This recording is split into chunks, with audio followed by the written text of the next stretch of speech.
श्री मनोज जरांगे पाटील यांची जी मागणी होती सरसकटची, त्याच्यामध्ये कायदेशीर अडचणी होत्या. हायकोर्टाचे आणि सुप्रीम कोर्टाचे निर्णय हे बघता अशा प्रकारे सरसकट करणं शक्य नव्हतं.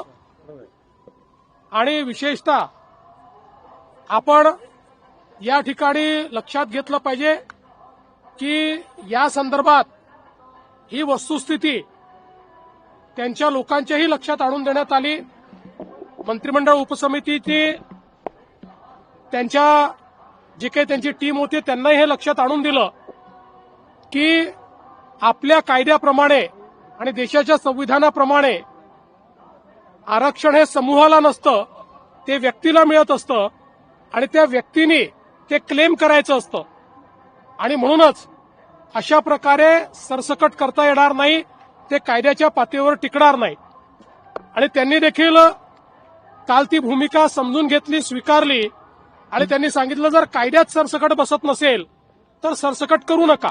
पढ़ते रहिए fight against criminal daily newspaper.